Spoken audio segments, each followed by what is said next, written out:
gente vai falar sobre um assunto que é casos amidalianos. É um assunto que muitas vezes está fora da rotina do dentista, sim, porque o dentista não sabe abordar, não sabe do que se trata, não sabe o que fazer, não sabe avaliar.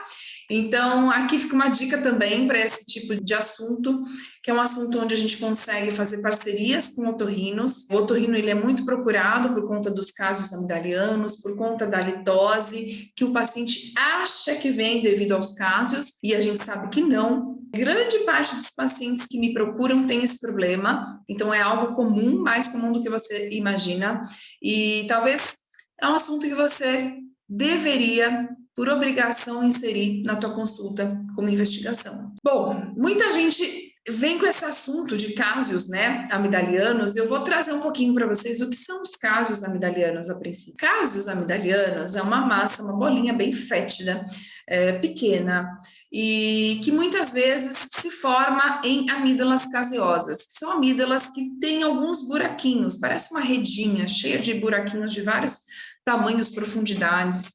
E quando o paciente tem uma amígdala hipertrofiada, é bem visível da gente ver esses furinhos lá atrás. Essas amígdalas, elas ficam assim, geralmente quando o paciente teve muita infecção recorrente, muita amidalite na infância.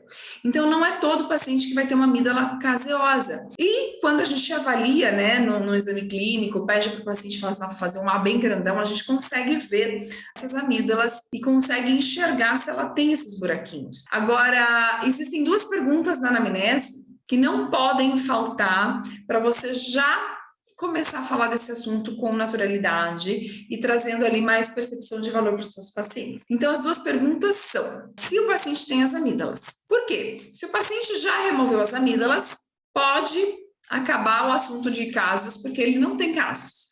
Geralmente, quando se remove as amígdalas, não tem mais como se formar os casos amidalianos. Agora, se o paciente responde para você que sim, que ele tem as amígdalas, a gente tem que seguir com a seguinte pergunta: você já notou se formar alguma bolinha no fundo da garganta ali, onde de vez em quando essa bolinha sai, é expelida? Às vezes o paciente vai relatar que sente um desconforto, uma dor, um carocinho, algo enroscado na garganta, essa sensação que eles têm. Aí, isso é expelido de tempos em tempos, essa frequência com que o caso é expelido por cada paciente é variável. Eu tenho pacientes que podem relatar que isso sai semanalmente, diariamente, mensalmente. Ah, Carol, eu tinha isso quando era mais jovem, agora eu não tenho mais. Então, cada paciente que relatar que tem, ele vai conseguir te falar mais ou menos, em média, de quanto em quanto tempo isso surge na boca dele. E o mais interessante é, quando você entra nesse assunto junto com os pacientes, eles ficam alucinados por saber que você vai falar de algo tão delicado. Por que é delicado? Porque quando saem esses casos amidalianos da boca do paciente, tem um odor extremamente desagradável. É muito, muito, muito fedido, gente. Ao ponto, né? Então, assim, não sei se vocês já tiveram contato, se alguém teve contato já alguma vez com casos amidalianos de alguém da família ou de si próprio, né? É um cheiro bem desconfortável e é uma sensação de que o paciente tem uma vergonha daquilo. Parece que ele não se cuida, ele tem aquele mau cheiro, parece um cheiro de hálito podre, de fezes mesmo. E muitas vezes o paciente ele relaciona esse cheiro que o caso tem com um próprio hálito alterado. Então, ele tem vergonha, é constrangedor isso para o paciente. Só que quando o dentista ele chega falando disso, perguntando, essas duas perguntas que eu falei para vocês inserirem na anamnese são clássicas para a gente descobrir se o paciente tem os casos. E aí, mesmo antes do exame clínico, você já tem essa informação do paciente. E aí você vai abordar o teu paciente de forma mais leve, ele vai começar a se sentir tranquilo, à vontade na tua consulta, de te contar alguns detalhes até íntimos, porque quando o dentista ele dá abertura para falar de um assunto delicado, que para o paciente é muito delicado, já que tem um cheiro muito ruim, e ele tem vergonha disso. Então, o paciente ele tem vergonha por ter os casos, mas ele também não sabe com quem falar sobre esse assunto. E olha só que interessante, a partir do momento que você cria essa conexão, você entra num assunto que para o paciente é um assunto que diz respeito a ele, é interesse dele, mas ninguém nunca chegou perguntando. Porque os médicos também, se vocês não sabem, os médicos ficam lá esperando o paciente chegar com as queixas. O médico ele não vai chegar e falar para o paciente: ah, você tem caso amidaliano? Não.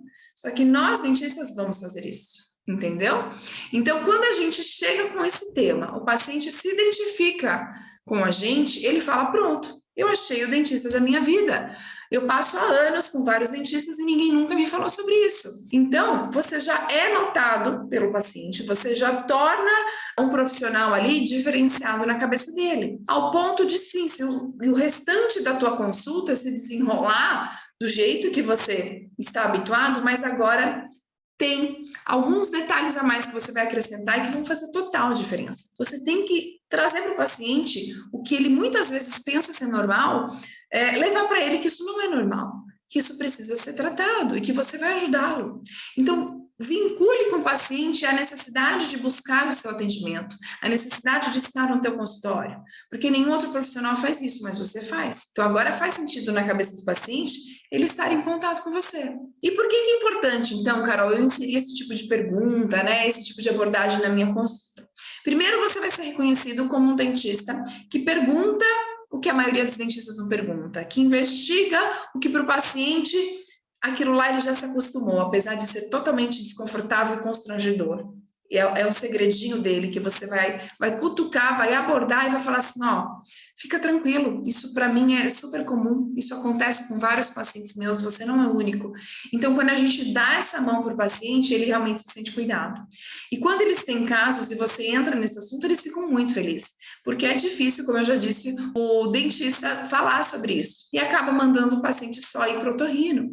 E o otorrino, gente, muitas vezes até por falta de cuidado com o paciente, acaba optando sempre por tirar uma amígdala, sendo que não é essa a opção principal e ideal. Remover a amígdala é muito fácil, mas isso não é a solução dos problemas que muitas vezes a queixa dos casos amigdalianos é justamente o mau hálito. Só que vocês precisam saber que isso não está interligado diretamente. Não é o caso amigdaliano que dá a litose. E o paciente, muitas vezes, ele tem essa ideia fixa, porque como o cheiro é muito desagradável do caso amigdaliano, o paciente tem certeza absoluta na cabeça dele que são esses casos parados aí nas amígdalas que dão a litose.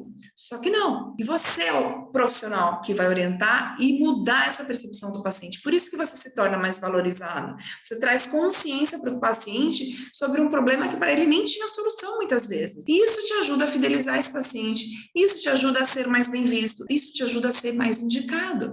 Então, é um ciclo. Então, não adianta você falar, Carol, nem vou falar disso. Se o paciente falar sobre esse assunto comigo, eu vou começar a trazer alguma solução para ele. Mas se o paciente não falar, eu nem vou falar nada, porque eu não sei o que fazer. Primeiro, você pergunta se ele tem as amígdalas. Se ele responder que sim, você vai perguntar se já saiu alguma bolinha fedida, amarelinha, das amígdalas dele, que é o caso amigdaliano. E aí, esse assunto a gente tem que abordar geral. Começa a inserir perguntas novas e começa a refazer a anamnese nos retornos de pacientes antigos. Vocês vão ver quantos pacientes antigos apresentam esse problema. E você nem sabia.